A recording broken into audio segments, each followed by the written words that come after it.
So if you're getting to the point where you need to start thinking about your dissertation, this is the video for you. Dissertation writing can be extremely difficult and stressful, so planning is key. My name is Camille and I'm one of the co-founders of Pareto Education. We provide high-yield clinical education to students and professionals. Make sure you follow us for more awesome content.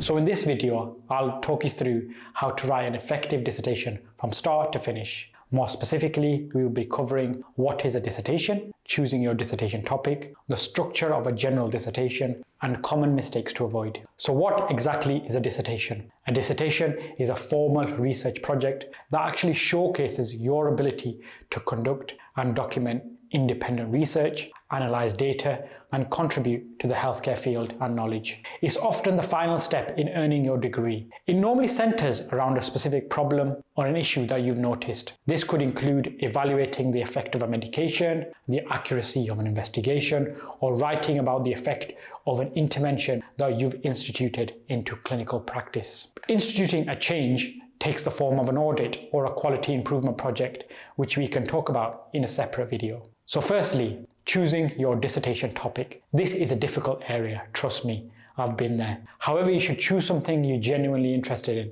You'll be spending some months on this project, so passion matters, and if it's something that you're interested in, you're more likely to enjoy and participate further in your research and dissertation project. Think about topics you enjoyed during your revision or healthcare issues that you find fascinating yourself. You must also try to be practical, however, as you will have limited time. Perhaps look for research gaps in the form of unanswered questions or something your colleague may have pointed out to you. Have a read of some of the existing literature to see if a gap exists. Be specific and manageable. Avoid being too broad or too narrow in your topic choice. A focused topic is easier to manage and research effectively. For example, instead of mental health in students, try something like the impact of social media on anxiety levels in university students. You should also be realistic. You only have a limited amount of time. You should consider factors like access to data, ethical approvals, and your project timeline before finalizing your topic. So how to formulate the structure of a dissertation? So congratulations, you've chosen your dissertation topic. This is a typical structure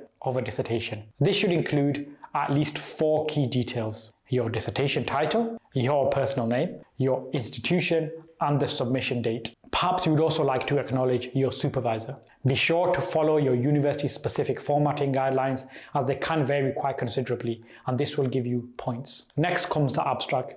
This is a critical summary of your entire dissertation in perhaps 250 to 300 words. In this summary, you should aim to cover the following: background, what's the issue or problem your research addresses; methodology, briefly describe how you conducted your study; the main results, highlighting your key findings; and then finally conclusion, summarize the significance of your research and its impacts. The introduction section of your dissertation should set the stage for your research. It's about explaining the what, why, and how of your study. Consider this to be an upside-down triangle where you situate your research in the wider body of research. You want to prove the worth of your study by ensuring the following: background information, explaining the context and importance of your topic; the research problem or justification, state the issue in healthcare or gap your study addresses; aims and objectives of your dissertation, clearly outlining what your study seeks to achieve; a literature review. This shows how much you've done in terms of examining the existing research on your topic; cite some key studies or theories concerning your subject, and undertake some critical analysis. This is where you will look at the strengths and weaknesses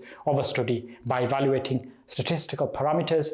Remember, a solid literature review builds a strong foundation for your research and justifies why your dissertation matters. Methodology. Now is the time to explain how you conducted your research in this methodology section. A good methodology section requires you to comment on the research design, state whether your study is qualitative, quantitative, or a mixture of both. Participant or sample size, explain who you studied, how you selected them, and the overall sample size. The data collection methods, describe the tools, procedures, for example, surveys, interviews, experiments. Data analysis, explain how you processed and analyzed the results. And finally, the results. Now present the results of your study about what you found after collecting and analyzing the data. Think about how you want to present your results will depend on what your study design is. Graphs, charts, tables are always great ways to illustrate your findings, as it's easier on the eye and demonstrates by visual cues the differences. Discussion section. This is where most of your marks will come. This is where you will actually analyze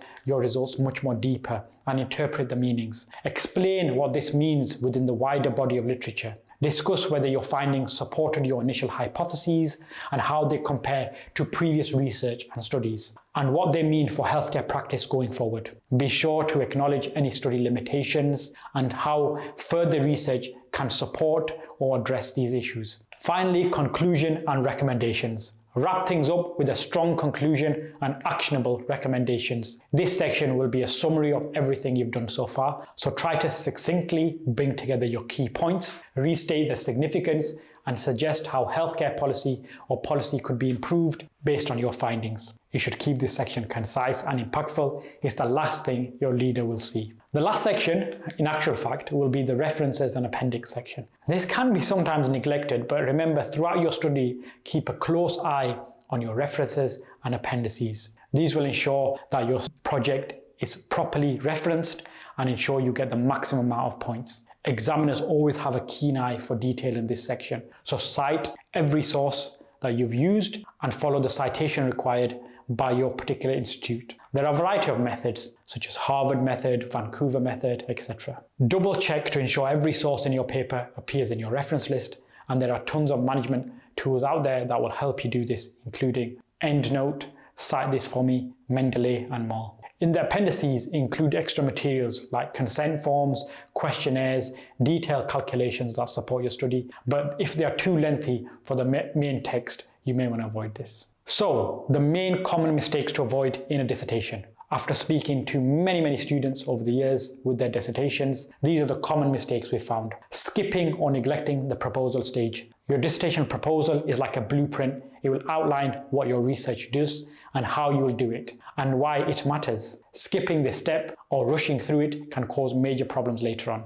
Here's a common mistake we see all the time: poor time management. For this dissertation project, you need to create a timeline with specific milestones for each section of your dissertation. Break it down into weekly goals and be sure to stick to your schedule. Another mistake we do see is not following the specific guidelines set out by your institute. Every university has specific rules for formatting, word count, reference style, and submission procedures. Ignoring these guidelines can be very costly. Valuable marks can be lost and even can cause your dissertation to be rejected. Throughout your dissertation, you will have opportunity with your supervisor to provide feedback. It's their job, so ignoring this feedback can result in a weak dissertation filled with avoidable errors. You can schedule regular check-ins with your supervisor and be open to constructive criticism. Use this feedback to strengthen your work. Another common mistake is a weak conclusion or summary. The conclusion is your last chance to leave a strong impression. A vague or rushed conclusion can make your entire project seem incomplete. So that's the end of quite a long video on dissertations. Hopefully you picked up some key points about how to improve your project, and we'll see you on the next video for some more tips from Pareto Education.